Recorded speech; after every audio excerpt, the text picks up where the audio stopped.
ने ईरान के supreme leader Khamenei को अब तक का सबसे बड़ा सेटबैक दे दिया है। खामेनेई अपने जिस कमांडर पर सबसे ज्यादा भरोसा करता था, जिस कमांडर पर इजराइल के खिलाफ काउंटर अटैक का जिम्मा था, जिस कमांडर को ईरान, हिजबुल्लाह, हमास के एक एक एक्शन की डिटेल जानकारी होती थी, अब खामेनेई के उसी कमांडर पर ईरान के साथ सबसे बड़ी गद्दारी के आरोप लगे हैं। दावा है कि जिस नसरल्लाह की मौत पर ईरान में मातम फैल गया, जिस नसरल्लाह के मौत के गम में खामेनेई बाहर नहीं आ पा रहे हैं, जिस नसरल्लाह की मौत का पूरा क्रेडिट इजराइल और उसकी खुफिया एजेंसी मोसाद को दिया गया, उसकी खुफिया जानकारी किसी और ने नहीं बल्कि खामेनेई के खासम खास इस्माइल कानी ने ही दी थी।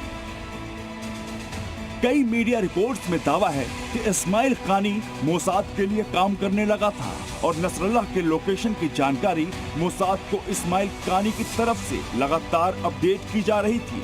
नसरल्लाह की मूवमेंट की जानकारी बहुत कम लोगों को होती थी, जिसमें इस्माइल कानी भी शामिल था। अब मिडिल ईस्ट के सूत्रों का कहना है कि खामेनेई के आदेश पर इस्माइल कानी को हाउस अरेस्ट कर लिया गया है। दरअसल इस्माइल कानी को नसरल्लाह की मौत के बाद पब्लिक स्पेस में नहीं देखा गया है। इतना ही नहीं, इस्माइल कानी पर नसरल्लाह के उत्तराधिकारी की जानकारी भी इजराइल तक पहुंचाने का शक है, जिसकी वजह से इजराइल ने नसरल्लाह के उत्तराधिकारी हाशिम सफीद्दीन को भी मौत के घाट उतार दिया था। जनवरी 2020 में अमेरिका ने कासिम सुलेमानी को मार गिराया था। तब से इस्माइल कानी IRGC की विदेश यूनिट कुद्स फोर्स का प्रमुख बन गया था।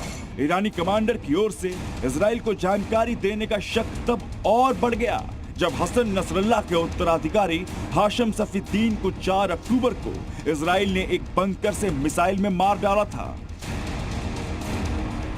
एक तरफ ईरान पहले से ही इजराइल के मजबूत खुफिया और सैन्य तंत्र का सामना कर रहा है और अब ईरान की सेना के अंदर से ही आई गद्दारी की इस खबर ने खामेनेई को झकझोर कर रख दिया है। अब ऐसे में सवाल उठ रहे हैं कि अब तक इस्माइल कानी ने मोसाद को कौन कौन सी जानकारी दी है।